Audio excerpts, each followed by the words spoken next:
National women commission का जो है सेंटर में है, लेकिन जो वुमेन कमीशन जम्मू कश्मीर के अंदर यूनियन टेरिटरी के अंदर उसको जो है डी नोटिफाई किया गया है। और ये डिमांड है हमारे एलजी साहब से कि इसको नोटिफाई किया जाए,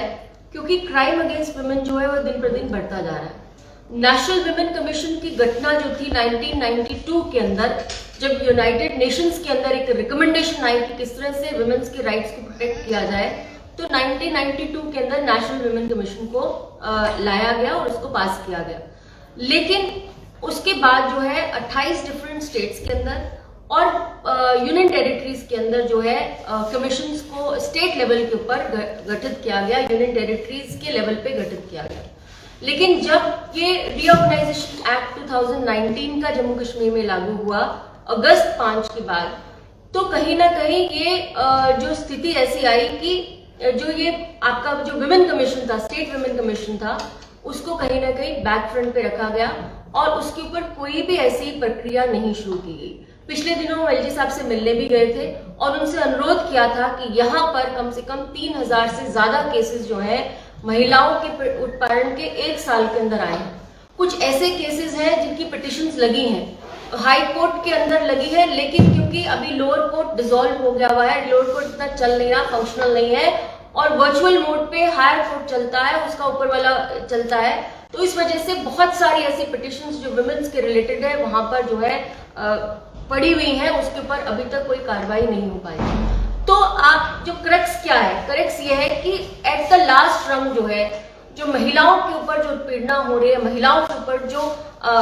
चीजें हो रही है, उसकी सुनवाई कहाँ करे महिला। अगर वो डिस्ट्रेस में है, अगर वो उसको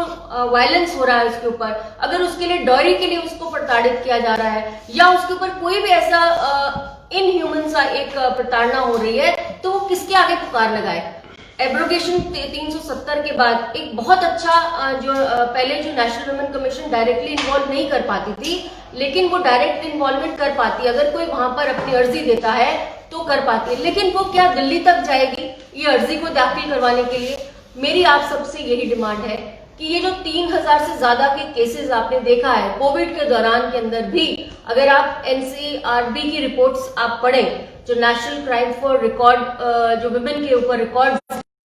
भी पढ़े, तो बहुत सारे मोलेस्टेशन के केसेस उभर के आए हैं, बहुत सारे ऐसे केसेस उभर के आए हैं जिसके अंदर असॉल्ट हुआ है वुमेन के ऊपर। पिछले दिनों तो इतना बुरी स्टेट थी कि एक महिला ने सांबा में बाहर ही अपना बच्चे को प्रस्तुति दे दी, वो हॉस्पिटल तक नहीं पहुंच पाई। तो वो अपनी सुनवाई किसको करेगी, बच्चे अपनी सुनवाई किसको करेंगे, जब हम आपसे यही डिमांड करते हैं कि यहाँ पर एक नेशनल वुमेन कमीशन जो है, या नेशनल वुमेन कमीशन की जो ब्रांच होती है जो यूनियन टेरिटरी के अंदर, उसको स्थापित किया जाए।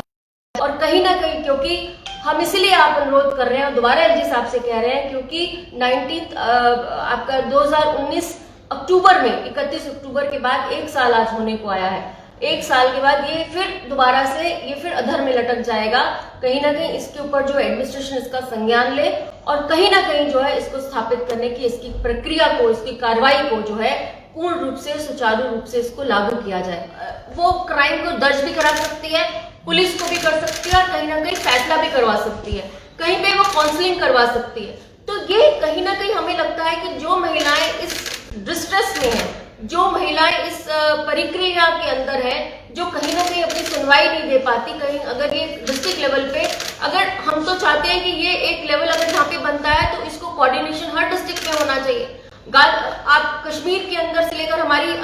जो टेरिटरी है वो कितनी ज्यादा जो है फार फ्लंग एरियाज हैं, हर जगह है, तो हर डिस्ट्रिक्ट के लेवल के ऊपर भी जो वुमेन कमीशन जो स्थापित होता है यूनियन टेरिटरी के अंदर, उसके ऑफिसेस होने चाहिए। जो वुमेन पुलिस सेल्स हैं उसकी स्पेशल उसको सुनवाई होनी चाहिए। लेकिन कहीं ना कहीं लेडी को जो है अधर में पीछे रखा जाता है और होती है। आपके माध्यम से हम एलजी साहब से, उनके सोशल वेलफेयर से हम यही डिमांड करते हैं कि कमीशन को जम्मू कश्मीर की यूनियन टेरिटरी के अंदर उसको नोटिफाई किया जाए, उसकी रीऑर्गेनाइजेशन की जाए